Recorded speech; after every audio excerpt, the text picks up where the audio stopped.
بسم اللہ الرحمن الرحیم۔ آج ہم بات کریں گے حضرت عمر رضی اللہ تعالی عنہ کے بارے میں۔ وہ عمر رضی اللہ تعالی عنہ جنہیں نبی کریم صلی اللہ علیہ وآلہ وسلم نے مانگا تھا، وہ عمر رضی اللہ تعالی عنہ جنہوں نے 22 لاکھ مربع میل کے رقبے پر اسلام کا جھنڈا لہرایا، وہ عمر رضی اللہ تعالی عنہ جن کے بارے میں نبی کریم صلی اللہ علیہ وآلہ وسلم نے فرمایا کہ میرے بعد اگر کوئی نبی ہوتے تو وہ عمر ہوتے، وہ عمر جنہیں دیکھ کر شیطان اپنا راستہ بدل لیتا تھا، وہ عمر رضی اللہ تعالی عنہ جن کے بارے میں یہودی یہ کہنے پر مجبور ہو گئے کہ اگر عمر 10 سال اور حکومت کرتا تو نبی کریم صلی اللہ علیہ وآلہ وسلم کا حکم پوری دنیا میں نافذ کر دیتے، وہ عمر رضی اللہ تعالی عنہ آج ہمارے نبی کریم صلی اللہ علیہ وآلہ وسلم کے قدموں میں آرام فرما رہے ہیں۔ ہمارے ساتھ موجود ہیں ام ایان، ان سے جانتے ہیں حضرت عمر رضی اللہ تعالی عنہ کے اسلام میں داخل ہونے کا واقعہ۔ السلام علیکم۔ وعلیکم السلام ورحمۃ اللہ وبرکاتہ۔ بسم اللہ الرحمن الرحیم۔ جس زمانے میں ہمارے نبی کریم صلی اللہ علیہ وسلم نے اپنے نبی ہونے کا اعلان فرمایا اور لوگوں کو اللہ کے سچے دین اسلام کی طرف بلانا شروع کیا، تو حضرت عمر رضی اللہ تعالی عنہ کی عمر 27 برس کی تھی۔ وہ قریش میں بہت اونچی حیثیت رکھتے تھے اور مکہ کے معزز اور معتبر لوگوں میں شمار ہوتے تھے۔ ان کے بڑے بھائی حضرت زید بن خطاب، بہن فاطمہ بنت خطاب، بہنوئی حضرت سعید بن زید اور خاندان کے اور کئی دوسرے لوگوں نے تو جلد ہی اسلام قبول کر لیا، لیکن حضرت عمر رضی اللہ تعالی عنہ نہ صرف اپنے باپ دادا کے مذہب پر سختی سے قائم رہے، بلکہ قریش کے اکثر بڑے بڑے لوگوں کی طرح انہوں نے زور و شور سے اسلام کی مخالفت شروع کر دی۔ جس شخص کی نسبت انہیں معلوم ہو جاتا کہ وہ مسلمان ہو گیا ہے تو اس کے دشمن بن جاتے۔ اسی طرح 6 سال گزر گئے مگر وہ کسی ایک شخص کو بھی اسلام سے نہ پھیر سکے۔ قریش کے کافروں نے مشہور کر رکھا تھا کہ رسول پاک صلی اللہ علیہ وسلم نعوذ باللہ شاعر یا جادوگر ہیں، تو حضرت عمر رضی اللہ تعالی عنہ کے کانوں میں بھی یہ جھوٹی باتیں پڑتی رہتی تھیں، اس لیے وہ کوئی فیصلہ نہیں کر پاتے تھے۔ حضرت عمر رضی اللہ تعالی عنہ کے اسلام کا جو قصہ زیادہ مشہور ہے، جسے بہت زیادہ کتابوں میں نقل کیا گیا ہے، وہ یہ ہے کہ ایک دن ان کی طبیعت نے جوش مارا تو انہوں نے ارادہ کر لیا کہ جس ہستی کی وجہ سے وہ اتنی الجھن میں پڑے ہوئے ہیں اس کو قتل کر ڈالے۔ اللہ اکبر۔ چنانچہ رسول پاک صلی اللہ علیہ وسلم کو شہید کرنے کی غرض سے تلوار لے کر گھر سے نکل کھڑے ہوئے۔ راستے میں اپنے ایک قبیلے کے ایک مسلمان حضرت نعیم بن عبداللہ رضی اللہ تعالیٰ عنہ مل گئے۔ انہوں نے پوچھا خیر تو ہے، اتنے غصے میں کدھر جا رہے ہو؟ حضرت عمر رضی اللہ تعالیٰ عنہ نے جواب دیا، میں نیا دین لانے والے اس شخص کو قتل کرنے جا رہا ہوں جس نے قریش میں پھوٹ ڈال دی ہے، ہم سب کو بیوقوف ٹھہرایا ہے، ہمارے دین کو غلط کہا ہے اور ہمارے بتوں کی برائی کی ہے۔ حضرت نعیم رضی اللہ تعالیٰ عنہ نے کہا، اے عمر، خدا کی قسم تم دھوکے میں پڑے ہوئے ہو۔ کیا تم یہ سمجھتے ہو کہ محمد صلی اللہ علیہ وسلم کے قتل کے بعد ان کے خاندان کے لوگ تمہیں زندہ چھوڑ دیں گے؟ تم ذرا پہلے اپنے گھر والوں کی تو خبر لو۔ حضرت عمر رضی اللہ تعالیٰ عنہ نے کہا، کون سے میرے گھر والے؟ حضرت نعیم رضی اللہ تعالیٰ عنہ نے کہا، تمہاری بہن فاطمہ اور تمہارے بہنوئی سعید بن زید رضی اللہ تعالیٰ عنہ، وہ دونوں مسلمان ہو چکے ہیں اور انہوں نے محمد صلی اللہ علیہ وسلم کی پیروی اختیار کر لی ہے۔ یہ سن کر حضرت عمر رضی اللہ تعالیٰ عنہ الٹے پاؤں پھرے اور بہن کے ہاں پہنچ گئے۔ اس وقت ان کے گھر میں رسول پاک صلی اللہ علیہ وسلم کے ایک پیارے ساتھی حضرت خباب بن ارت رضی اللہ تعالیٰ عنہ بھی موجود تھے۔ ان کے پاس ایک چھوٹی سی کتاب تھی جس میں سورۃ طٰہٰ لکھی ہوئی تھی۔ اس قسم کی کتاب کو صحیفہ کہا جاتا تھا۔ حضرت خباب رضی اللہ تعالیٰ عنہ حضرت فاطمہ رضی اللہ تعالیٰ عنہا کو اس صحیفے سے سورۃ طٰہٰ پڑھا رہے تھے اور حضرت سعید بن زید رضی اللہ تعالیٰ عنہ بھی ان کے پاس بیٹھے ہوئے تھے۔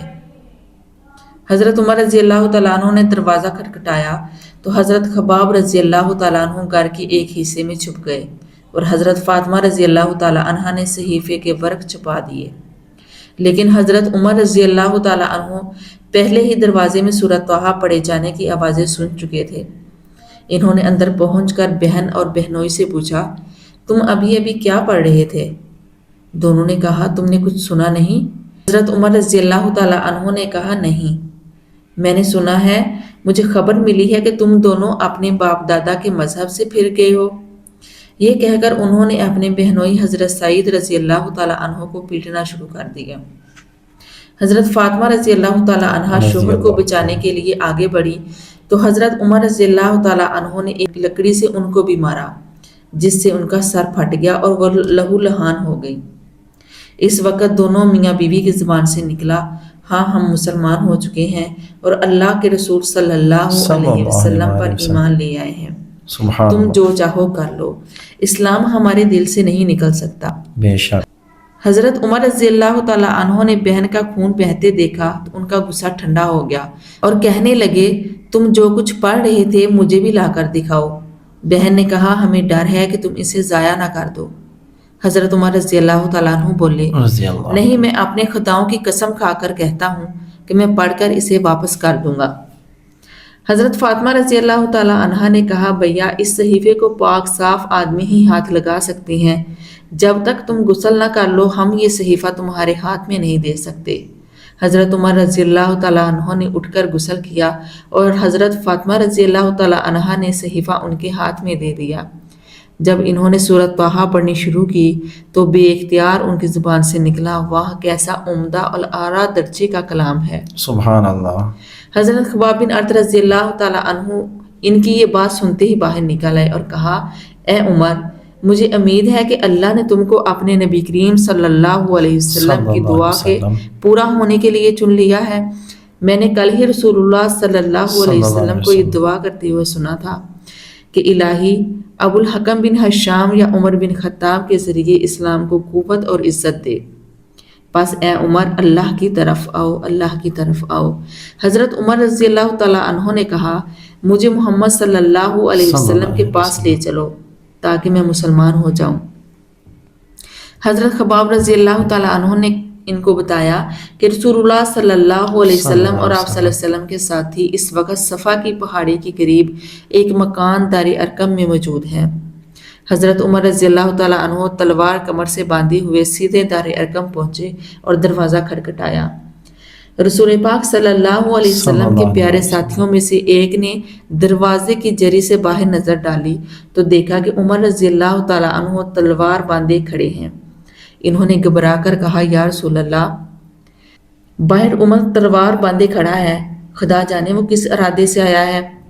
حضور صلی اللہ علیہ وسلم کے چچا حضرت حمزہ رضی اللہ تعالیٰ عنہ بھی مکان کے اندر موجود تھے۔ وہ بڑے طاقتور اور بہادر آدمی تھے۔ گرج کر بولے، اسے اندر آنے دو، اگر تو نیک ارادے سے آیا ہے تو خیر، ورنہ اس کی تلوار سے اس کا سر اڑا دوں گا۔ حضور صلی اللہ علیہ وسلم نے فرمایا، اسے آنے دو۔ چنانچہ دروازہ کھولا گیا اور حضرت عمر رضی اللہ تعالیٰ عنہ اندر داخل ہوئے۔ رسول پاک صلی اللہ علیہ وسلم اٹھ کر ان کی طرف بڑھے اور ان کی چادر کو مٹھی میں دبا کر زور سے کھینچتے ہوئے فرمایا، خطاب کے بیٹے، تم کس ارادے سے آئے ہو؟ حضرت عمر رضی اللہ تعالیٰ عنہ نے عرض کیا، اے اللہ کے رسول، میں اللہ اور اس کے رسول صلی اللہ علیہ وسلم پر ایمان لانے کے لیے حاضر ہوا ہوں۔ سبحان اللہ، سبحان اللہ۔ اس پر آپ صلی اللہ علیہ وسلم نے زور سے اللہ اکبر فرمایا اللہ اکبر، اور مکان میں موجود سارے مسلمانوں کو پتہ چل گیا کہ عمر رضی اللہ تعالیٰ عنہ مسلمان ہو گئے ہیں۔ سب کو بے انتہا خوشی ہوئی۔ انہوں نے بھی اس زور سے اللہ اکبر کا نعرہ مارا کہ مکہ کے پہاڑ گونج اٹھے۔ سبحان اللہ، ماشاء اللہ۔ اب حضرت عمر رضی اللہ تعالیٰ عنہ نے عرض کی، یا رسول اللہ صلی اللہ علیہ وسلم، کیا ہم حق پر نہیں ہیں؟ آپ صلی اللہ علیہ وسلم نے فرمایا، اس ذات کی قسم جس کے قبضہ قدرت میں میری جان ہے، تم لوگ حق پر ہو۔ تو حضرت عمر رضی اللہ تعالیٰ عنہ نے عرض کیا، یا رسول اللہ، جب ہم حق پر ہیں اور کافر غلط راستے پر ہیں تو ہم اپنا دین کیوں چھپائیں؟ آپ صلی اللہ علیہ وسلم نے فرمایا، اے عمر، ہماری تعداد تھوڑی ہے اور تم دیکھ رہے ہو کہ ہم کن حالات سے گزر رہے ہیں۔ حضرت عمر رضی اللہ تعالیٰ عنہ نے عرض کیا، اس ذات کی قسم جس نے آپ کو نبی بنا کر بھیجا ہے، میں اسلام لانے سے پہلے جن لوگوں کے ساتھ بیٹھتا تھا اب مسلمان ہو کر ان کے سامنے جاؤں گا۔ اس پر تمام مسلمان دار ارقم سے 2 صفیں بنا کر نکلے اور کعبے کی طرف روانہ ہوئے۔ ایک صف میں حضرت عمر رضی اللہ تعالیٰ عنہ تھے اور دوسری میں حضرت حمزہ رضی اللہ تعالیٰ عنہ۔ سب نے مسجد حرام میں داخل ہو کر نماز ادا کی۔ سبحان اللہ، ماشاء اللہ۔ جب تک چڑھے گا سورج اجالا نہ جائے گا، فلک پہ نجوم تابا کا حالا نہ جائے گا۔ خدا سے نبی نے مانگا تھا عمر اس لیے کہ کھولا کسی سے کعبے کا تالا نہ جائے گا۔ اگر آپ کو ہماری ویڈیو اچھی لگی ہے تو ویڈیو کو لائک کریں اور ہمارے چینل کو لازمی سبسکرائب کیجیے۔ اگر آپ ہمیں ٹک ٹاک پر دیکھ رہے ہیں تو ہمارے چینل کو فالو کریں۔ جزاک اللہ خیر۔